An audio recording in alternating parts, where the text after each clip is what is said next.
like sands through the hourglass, so are the days of our lives.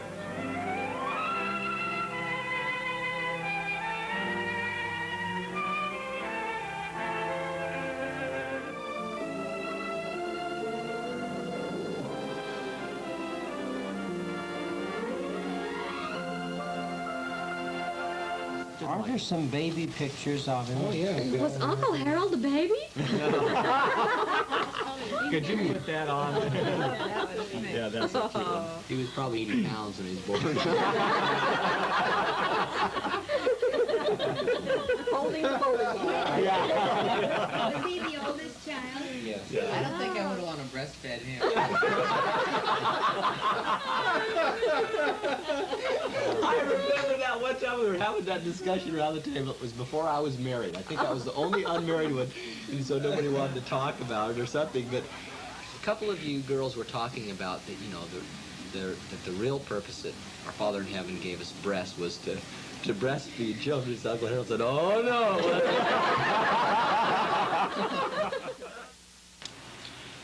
Clive Harold Chase, this is your life. Reliving moments of the past, moments we remember, moments you remember, and some you may not remember. Fond memories, and perhaps a few tragic moments. Your story begins in Ogden, Utah, September 27, 1918. You were the first son born to Clive Willis Chase and Edna Eleanor Olson. Your father had worked as a motorcycle policeman and later ran a pool hall to support his family. But times were difficult and money scarce. Perhaps it was in search of better opportunities and a better life that brought the family to California in 1922. Your younger brother, Royal, was 2. You were 4.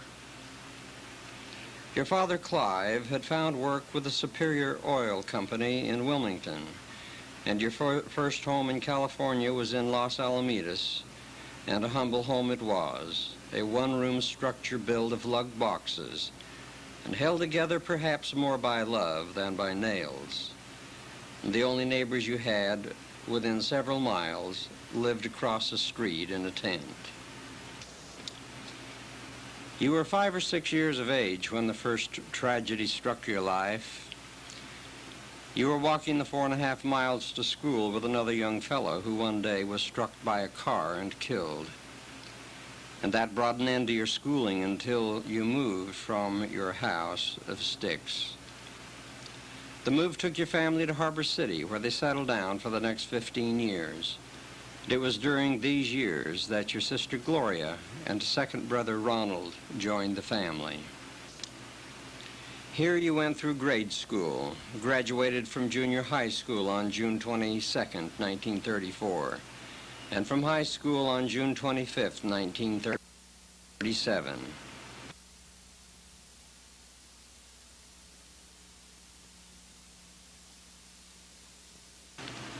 You earned the distinction of membership in the Norborn High School Senior Honor Society and awarded this certificate on June 24th in 1937. As evidenced by your report cards of the last 2 years in high school, you were an outstanding student, attaining the highest possible grade in most subjects.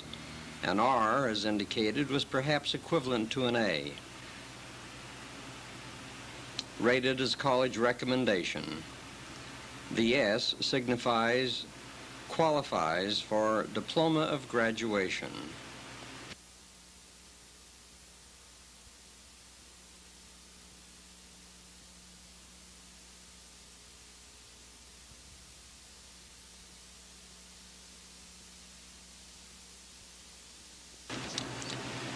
You were 11 years old when the hunger years of the Great Depression struck, and the struggle to survive was a formidable task. Your dad had rented an old building that was once a restaurant, and here he set up a welding shop. Once, to get enough money to buy food for the family, he had to tear up the flooring of the welding shop and sift the dirt beneath it, searching for coins that had fallen through the cracks in the floor when it was used as a restaurant. And as the Depression subsided and your dad's business grew, you started working for him on weekends and learned to weld. He bought an old 26 Packard, cut the body down and mounted an electric welder on it to do outside jobs. A little later, he was able to buy a portable welder, and this you took out on extra jobs. You worked in such glamorous places as a seaweed dryer, only 5 feet in diameter, where temperatures reached 130 degrees. You worked on steam cranes, floating pipelines, and even in a rowboat welding on the sides of ships. At Bill Smith's, where they forged metal, it was so hot, they had to keep you watered down with a hose. At another place, it was so hot it melted the metal buttons on your clothes.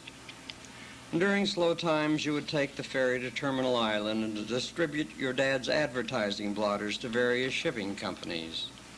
These were the days before ballpoint pens, and every businessman packed a fountain pen filled with ink that often leaked and spotted their clothes.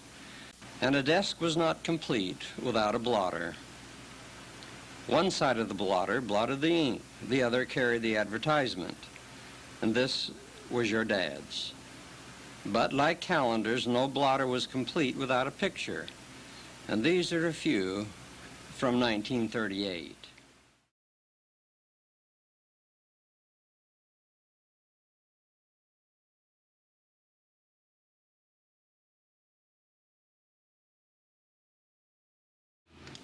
Not long after you graduated from high school, your dad sold his welding business and you went to work at Whitney's machine shop as an apprentice. And here you learned to be a machinist. You spent 6 years at Whitney's and then went to work for Western Pipe and Steel.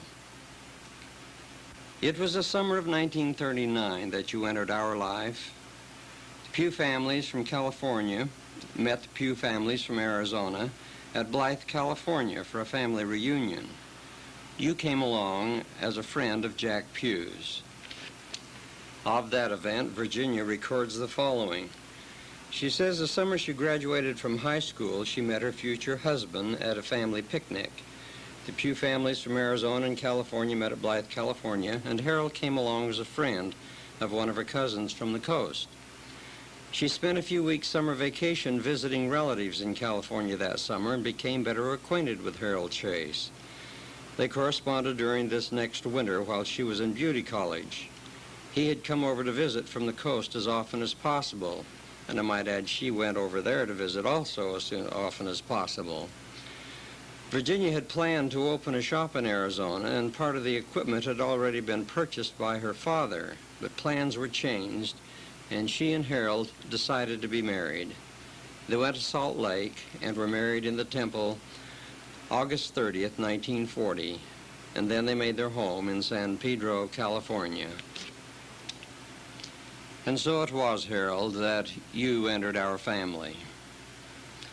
A couple of weeks ago, the family gathered to discuss what we should say this day. The session turned into an hour and a half of telling stories we remembered about you. They're recorded and have now been edited, thank goodness, and you'll hear some of these comments now. Unfortunately, we didn't have pictures to go with the stories, so what you see may have no bearing on what you hear. The first time I recall meeting Harold, and I don't remember the year, I could probably figure it out. The family, and this is in our book, had met at Blythe, the Pugh family from California and from Arizona. And we were meeting there for a picnic. And Jack and Phil, who were Uncle Lester's sons, either both or one of them was there, and had brought along this friend with him from somewhere near, I guess from Wilmington. And he had, what was that little car he had? That Ness? No. Didn't have an old like Dodge? Model A Ford or? Oh, he had a 32 Chevy. Maybe that. Maybe it was that. And that thing is sparkle like it was glazed with something from outer space. It had a spit polishing on it, that's right. And that was, you know, the most precious thing that I think he owned at the time.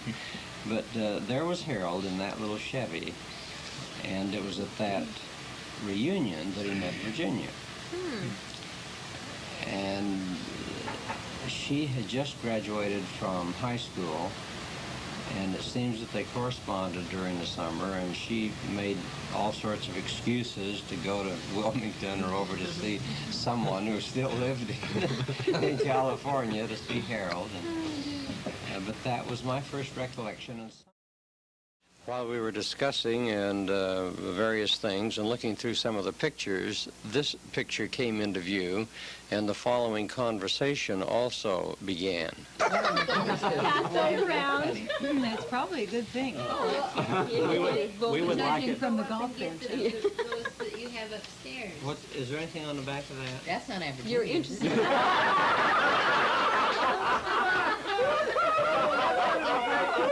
Keep that on tape. Well,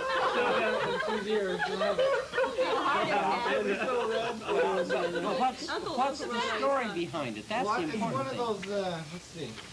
Did it come from France? No, It pays to look another your one of his best. friends had a welding company. He had some other friends who had businesses. Oh, yeah, don't And they would print up these cards. Tool companies very frequently, and I don't know why, but very Oh, yeah, frequently. they like that. Well, have you ever seen the tool chest? You know, you open it up and there's naked women all over on the cover there. Yeah, I've noticed this in machine shops Down or the wherever road. they'll calendar. So does Uncle Harold. Yeah. Did your dad ever get into that? Did he have his own little line of...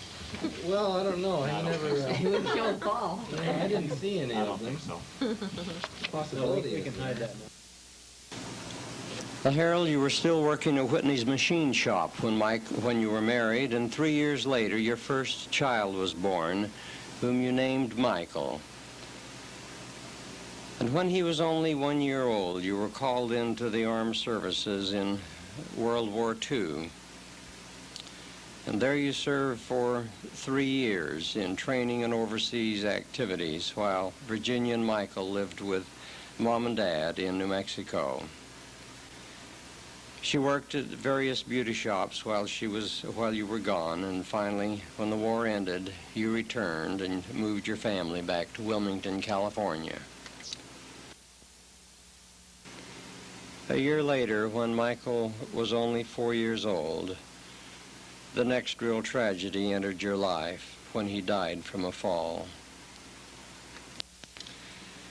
Their house became a very lonely place, and Virginia decided that she would have to go do something to get out of the house. So she went to work for John's Mansville in Wilmington in January of 1948. 7 long years had passed now, and finally, for the first time in those 7 years, your house had become a home. For your second child, Paul Dudley, was born 19 December 1953. Virginia says that he was the loveliest Christmas present that she could ever have hoped for.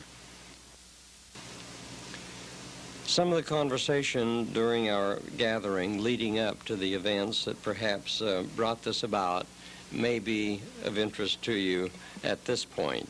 He's never changed because as a boy, From 1950, when I used to go there, our normal pattern every week, we'd go out to dinner Friday night and to the movies. And they always had double features, and you'd nowhere get in the door and sit down, and he was asleep. And I could never figure out why he wanted to go to the movies. I really couldn't.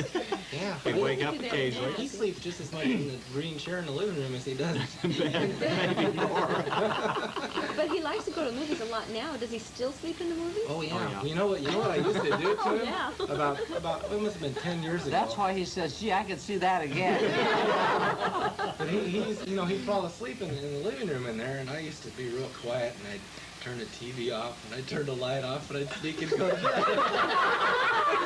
No, don't do that to me anymore. Oh my God, it's black in there. I can't see anything.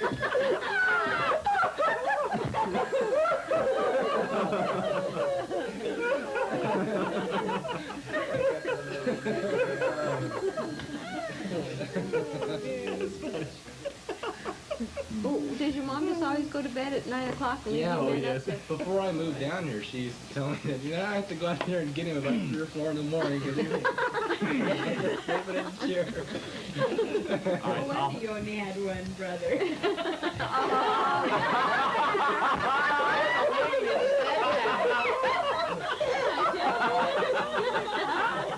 all right, Louise. Now that you've led into this. Uh-oh, it's coming out. Right, when I was 10, 11 years old, I didn't know anything about the birds and the bees, except they flew around in the trees, right? And I remember that Harold and Virginia were trying to get pregnant, and that's all I knew. And so I think 1 o'clock every day. Every day at 1 o'clock? Yeah, before we went to work. Oh. They would leave me out in the other room, and they would go in, close the. Now this was a 2-bedroom house, all right, 2-bedroom house, bedroom here, and a bathroom, and a living room and a dining room in Wilmington. Every day, the door of the hall would close, door of their room, and be gone for about an hour, And I didn't know what was going on, really. So I think back, it was really funny. I sit out there, what was going on back there? And finally got pregnant with Paul.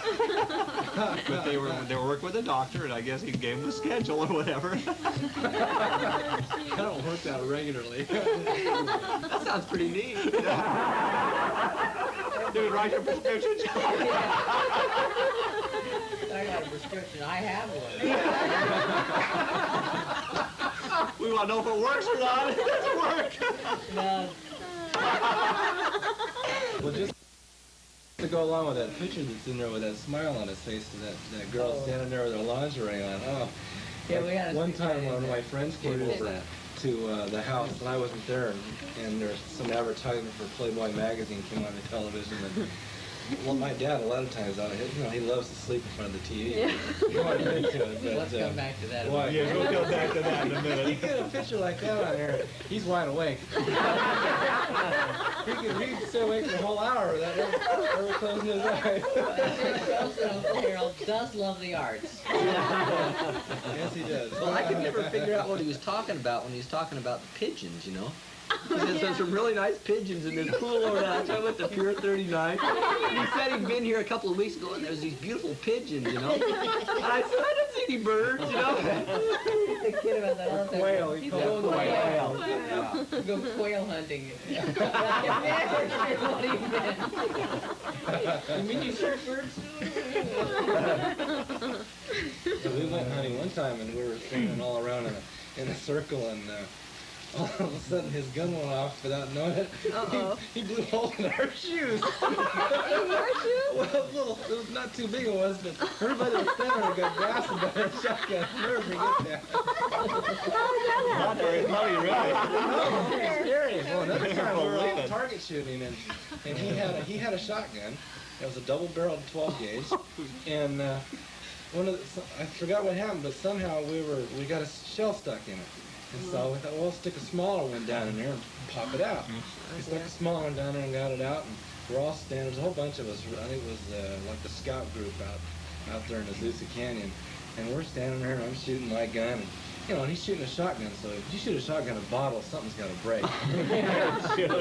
He shoots that gun, and nothing broke. I couldn't believe it. And the kid that was standing next to him just barely had knelt down the second before that. And we looked at it, there was a big hole blown right out the side of it. Lucky the kid knelt down, or he would have been dead. But I said, boy, you're not that bad of a shot yet, Henry. I don't know if he still has it or not. I used to hang it up in that workshop they had on the wall. One of the things we all remember, Harold, is when you and your family and sometimes Mom and Dad would come up to have a short visit with us. And it seemed a ritual that we play Tripoli each evening, or something akin to it. Well, I think we should get back to this sleeping business about Uncle Harold. Because he would get real mad at us when we would want to go to bed at night, and he'd want to stay up and play. You know, we're all dying, and but he's had his little cat naps, right? While watching TV. That's him there in the middle.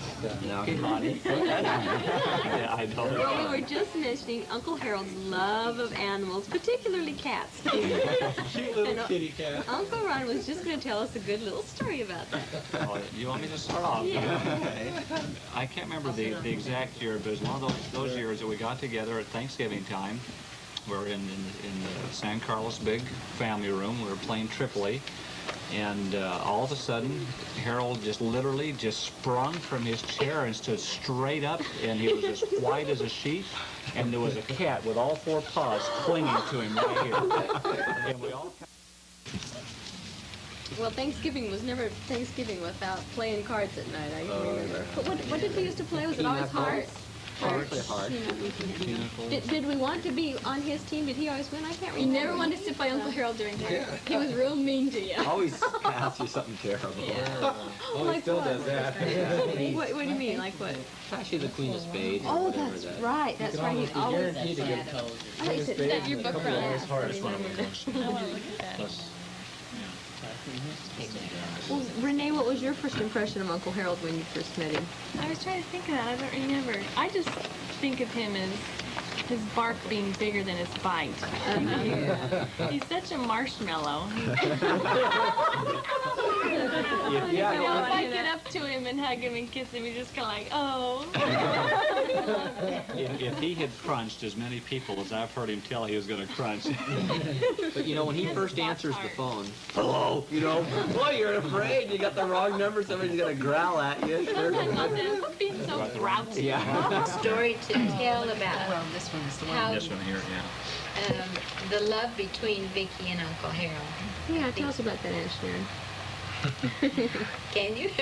Well, Yeah. why did fell she in love take with to her. Yes, he just He just totally fell in thought love that with her. she was just about the cutest thing he'd ever seen come along. I guess after having two boys, she was maybe the closest that he had to having a daughter because having Or a a little one that grandchild. yeah, or a That's grandchild. the key Maybe to that's it how right he there. felt. There every day.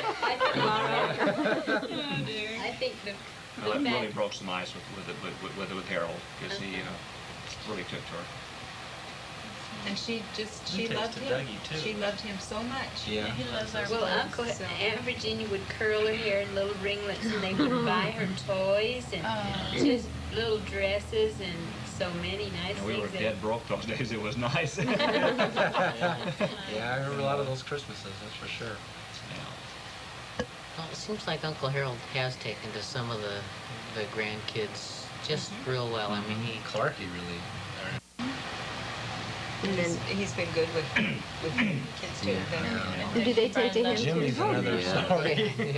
And then who? Jimmy's another story. Jay. I think Scott is a Reuben, as he calls him. He tells everybody Reuben. He calls Dougie Reuben sometimes. He's not Reuben. You know what I was thinking about with some of my fond memories is Shadrach Newell ever since I was a little kid. And I don't know, do you carry your lunch or walk to work? Or is it colder in the summer or in the mountains? You know? what's the difference between an orange? Yeah. That's where you got that. Family has always been important to you, Harold. Your brothers and sisters and their family, those nieces and nephews, those fun times going fishing and hunting and just dinner together.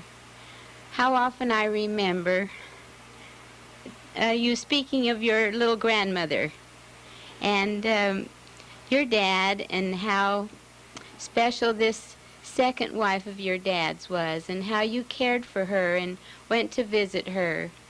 That's very commendable for you to remember them and to love them as you have. Very helpful to Paul in his life.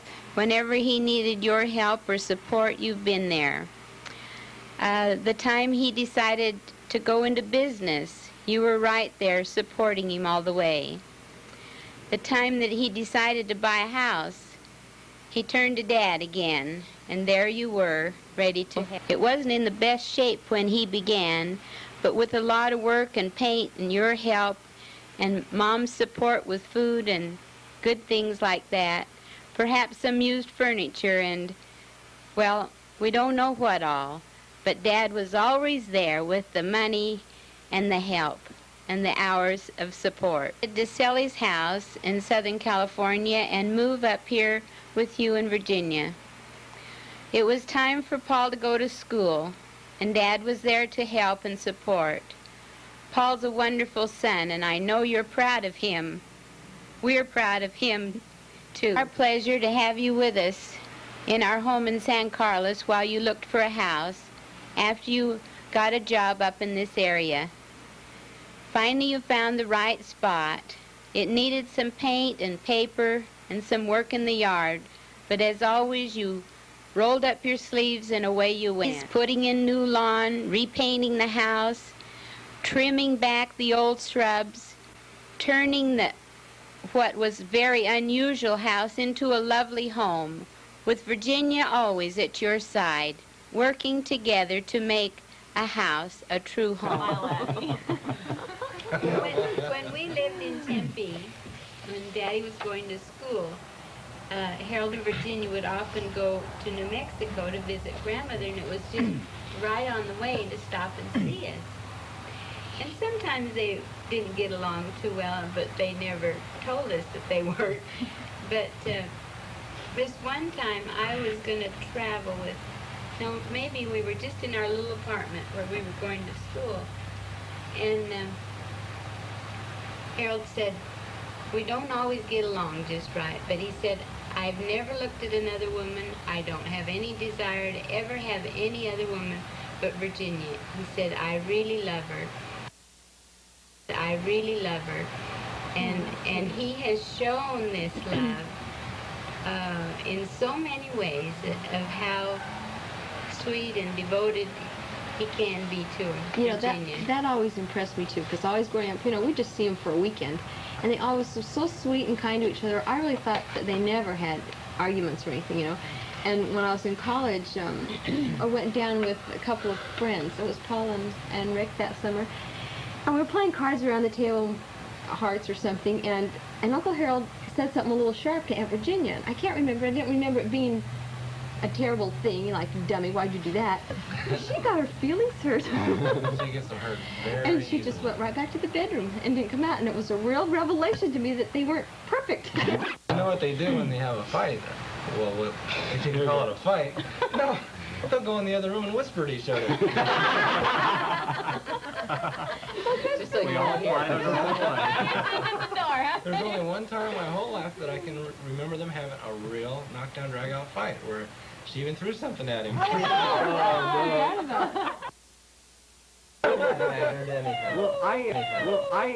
Last summer, when Renee was gone for a few weeks at Jim and Kathy's, one night Uncle Harold and I went out to the show together, just the two of us, and he brought me out to dinner first. And we really had a nice talk. You know, usually it's joking around with Uncle Harold, but this time we had a nice talk. And he was telling me about being in the service and said that they were all slept in these big bunkhouses together or something. And he said this guy pretty close to him had some woman with him every night, you know, going about all night, you know, keeping him awake. And he said one night he came in late, and there she was in his bunk, completely naked. Oh, you know. what did he do? And he told her to get out. How dare you ask, buddy? Well, no, I mean, he could have just turned around and walked out. Or Would he you could let me have finish the story? And he told her to get out, you know, and said that he could just never do that to Virginia. Oh. And I was just impressed with her. Harold, you know, I think you have your own individual thermometer in your body. When the rest of us are just shivering and freezing, you look around at the sky and all about, and you say, oh, it's such a beautiful day. It's just comfortable, and we're all with our teeth chattering.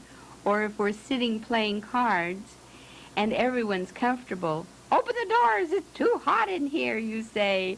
And so we open the doors for Uncle Harold. Big drums, and they would heat up the weld the steam in them. And he said it would get up to 140 degrees in there, and they had to shoot water on it all the time. Hose them off when they just and get he'd back be in out. there for hours.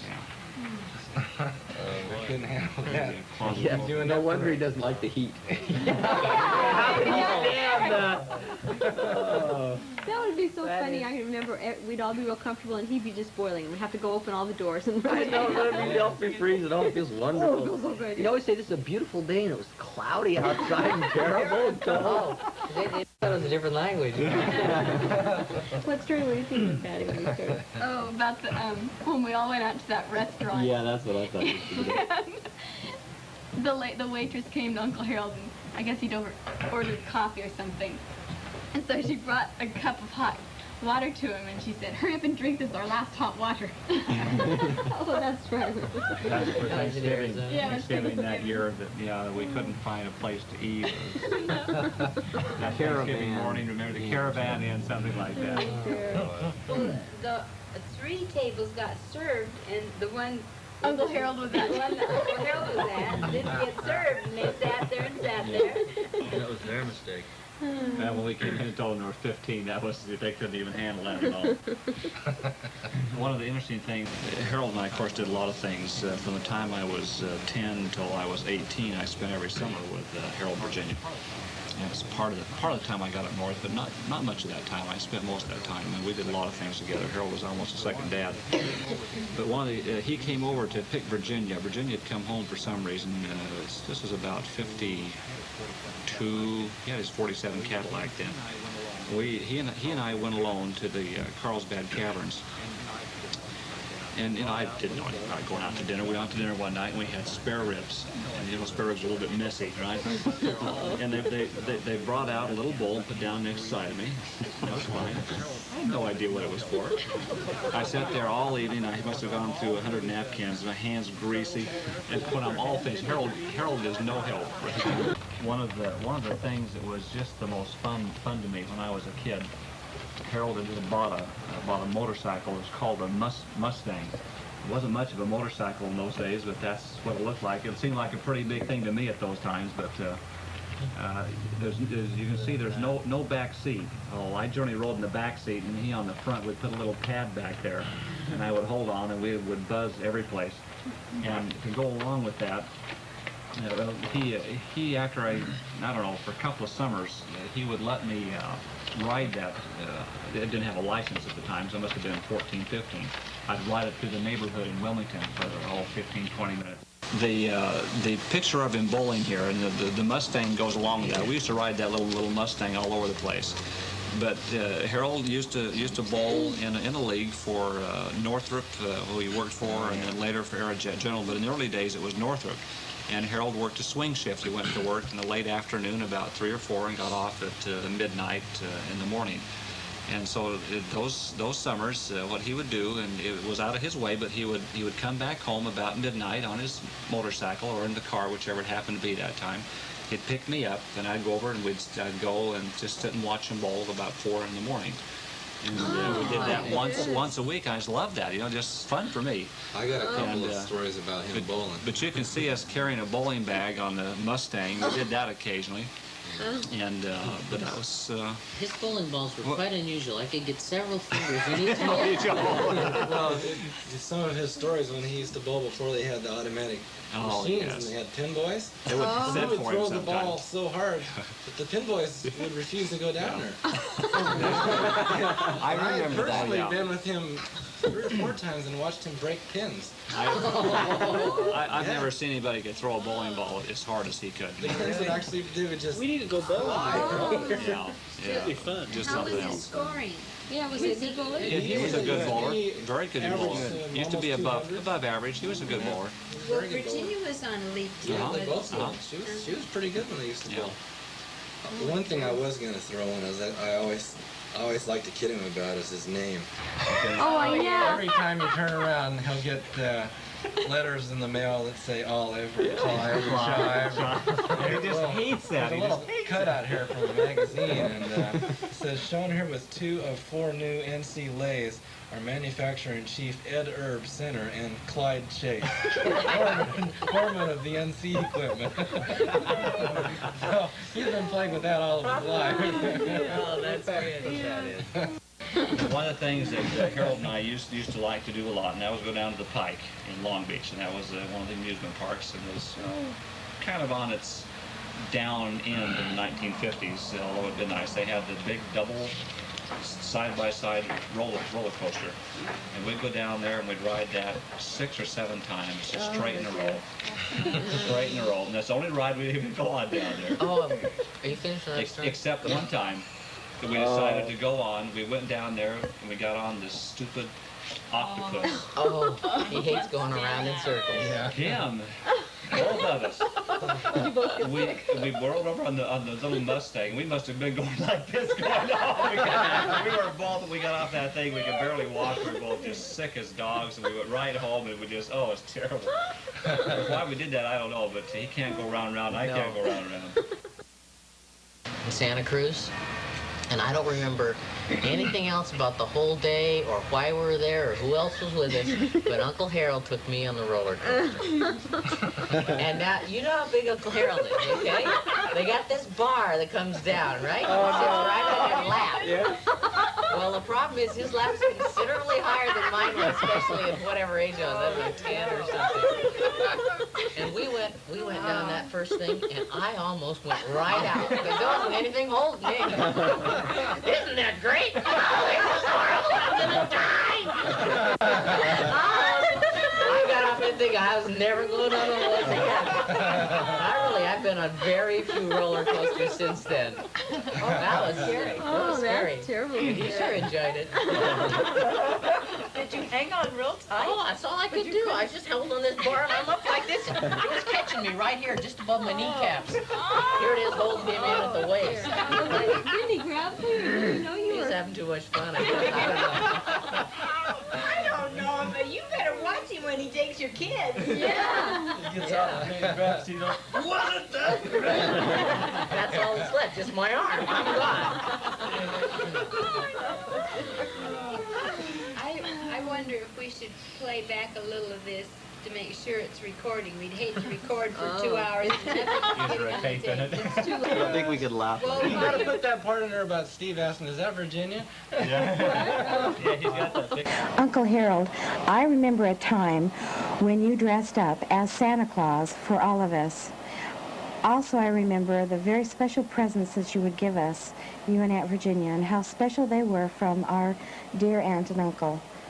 There's a time that I remember that we were up in Russian River, and you were able to come up and visit with us. And it was our turn to wash and dry the dishes, and you came in to help us. Well, at each plate, you would dab a towel on each side and throw it into the cupboard, and you had us roaring with laughter. Also, going to Disneyland, I remember riding in your large cars, how fun we had at each of the rides, and it seems to always remember the laughing that we did with you. My children think you are very, very special. They call you their Uncle Harold. We love you very much. Well, I remember Virginia used to write to us about Paul when he was little, and maybe Michael liked to go on those rides, but Paul didn't. And it Really? seemed when you were a little tiny boy, and he says, "No, go on that ride. I'm crying cream."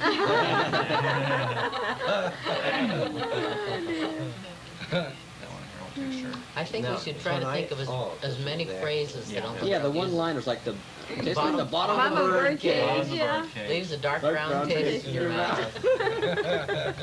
Those two. He'd always have a couple of German phrases. Exneisen? no, What did he say? It's spicy. It's spicy. Say, what does that mean, Uncle Harold? I don't know. No. He said, come on, what does it mean? I don't know. Oh, yeah, that's what it meant. I don't know. It's like who's on third, right? She only got it right now. Did he have another phrase too? Yeah, German feel phrase? heiß. Feel heiß, yeah, That means real hot. Well, what were some of those other one-liners? Like this one when we were moving into our apartment and we were moving our piano up the and we were pushing that piano up those stairs, and I had this friend of mine from work with me. And this guy was a big guy, and he just sweat, and he was dripping all over the piano and all over the ground. And Uncle Harold says to him, he goes, "Man, you sweat like You're at a church wedding. What did the guy say? Did he drop the piano with that? It's just one thing about Harold in his work, he's really been a top-notch machinist, and he has probably, I don't think in the family maybe we really appreciate just how good he is. We see him in different lights, but in his work he's always been very good, and he's been a supervisor for as many years as I can ever remember. He moved right ahead, always was going taking classes and learning new machines. When the computer tape machines came out, why he got right onto that. And he hasn't worked with a machine for a lot of years, but he knows how to lay things out, and he designs a lot of things. He's very brilliant in that particular area. If he, the most brilliant move is learning how not to work. That's right. Succeeded, right? Supervise. That's right. Except for now they have him on days and he has to stand at a machine all. Just got another raise, but of course every time he gets me, that wasn't enough. He goes, I gotta get him to give me another one. He's sure been good to me, I can say that. Anytime I ever needed anything, he's always done whatever he could to give it to me. Well, yeah, it really always. seems to have been. Always, whenever we needed to make a move, he'd drive from California to Utah. He'd help. Harold, we don't often say this, but you're appreciated more than we can tell you. You have been such an important part of the family in so many ways that we wouldn't know really what to do without you. We're grateful for you and for your sweet spirit and willingness to help us in times of need. And here are a few other comments that have been made by others. Slides. We have slides. That's fun. Yeah, we could make, well. Or even a picture of that house you moved from in Salt Is there Lake. anybody here who he has not helped move? Yeah, or help paint something or whatever. I mean, he's been very good about doing this. Really good to us, unless we don't come over. Boy, and then he doesn't even recognize us at the door. Oh! Oh, I thought you'd be in high school by now. Harold, we're grateful for the love and kindness you showed Mom and Dad. There was hardly a summer that went by for so many years that you didn't take them with you on your summer vacation. Through that kindness and love, they were able to see many of the places in the West of beauty that they would not have otherwise seen. And for this, we are truly grateful to you. I don't suppose anyone will ever know how many times you moved them from one terrible spot in Arizona or New Mexico to another. But whenever they had a need, you were there to help them. And we shall remember this with fondness. We too remember summer trips with you. That summer in the early 1950s when we went to Canada with you, and there visited the beautiful places that we remember with fondness, and the fun time we had on that journey. I think you lived from summer to summer just to have those wonderful summer vacations. And I suppose most of us are a little envious that we didn't also take similar vacations to see the beauties that are all about us. You know, something we haven't really said anything about is some of his other talents, like he used to do those rugs. Yeah, Those glass. Yeah, And all that glass work, that beautiful one he just did for you guys. Yeah. Huge. We used to make great toilet seat hinges. I didn't know that. The comfort. Oh, he used to love to break rabbits' necks. Oh dear. Oh, he'd always like to tell a story how he grabbed that cute little rabbit by the head and just give it a good yank. About chickens the same Were way. they some to cook and Oh yeah, they used to raise rabbits. Rabbits and chickens. And he'd like to do well, I that. sort of remember in Wilmington that your dad was in charge of an elders quorum, That's right. something or other, and they raised little chicks to pullets, and then killed them and sold them or something. Oh yeah, he doesn't bother him at all to cut a chicken's head. Yeah, it's after 9. One of the things in Wilmington, the way their house was outlined, there was a rather large area that went the whole length of their back lot, and about 4 feet in they had a picket fence, and that was their place they raised their chickens and whatever. I remember that. And they had their incinerator out there. Those days you'd burn all your trash and those kind of things. Chicken's feathers. The chicken feathers. But I was out plucking chickens one day, and not much of a farm boy. I cannot see Ron plucking chickens. And all of a He had his sudden, gloves on with his big that's for another day, John. So anyway, I'm plucking this chicken, and all of a sudden, the dang thing, you know, didn't have any head on it. It jumped. I just about was 4 foot up in the air and came back down. You know, oh, it was terrible. And Uncle Harold had a good laugh. Oh yeah, they just loved to laugh about that. Trip that we went to Canada, Grandmother and Granddaddy Pugh and Harold and Virginia and Daddy and I went on a week trip, and Ron was about 12 or something. About 12, 52. And we set a little chair right there, and Ron went, and they teased Ron so bad, it was just unmerciful. I agree, it was. I would have cried every day. I'll never forget how he teased him about his feet. Yes, that was mostly, or his 10-gallon hat or something. What would he tease you? Well, one of the funniest stories, though, it really has to be a few years ago when Grandmother was still living there. He had a Honda, some kind at that time. He was still in Hacienda Heights. You mean a motorcycle or a No, car? no, his car. A blue Honda? And Grandmother was sitting in the front seat, and Harold got out of the Honda, and I don't know what went wrong. Something was the matter, and he got very upset, and he slammed the door in that Honda. And his driver's window was just shattered. Yeah, a couple of projects that their Elders Quorum had in those days. One was making. I'm pretty sure that was a toilet seat hinge project for the Elders Quorum, and they had a drill press set up out there. And I'd stand out there with these little hinges, hold in one hand, put it in a little jig, and up like this, drill the hole for where the pin went through, toss it down here, down to another one. I don't know how many hundreds of those I did that one summer. And then what they did, then they got involved in making dog tags for. It was Lameda and what else? That's so far back. Two or three of the cities around there, and we'd go over on a Saturday and make dog tags, cut them out, stamp them with the things, and pretty soon the church got tired of doing that, and then the fellow that was one of the Elders Quorum people involved, name was West, kept it his own business. Back seat of I forgot what car it was, but she had left one of her crochet hooks in there, and she sat down and went right into her. And he had to pull that out of her. And it was in long ways. Did she have to go get a tetanus shot or something? I think. Now, what are some of the other pictures? And I think these are good. Okay, well, I've got, here's one of his brother Ron and Royal, his father, and his sister Gloria. That's Yes, I had a crush on Gloria for years as a boy. Did you really? Oh, she was just the cutest thing. Beautiful. She was married at the time. I was only 12 or 13, you know. And here are a few shots of a few other people that I'm sure you'll recognize.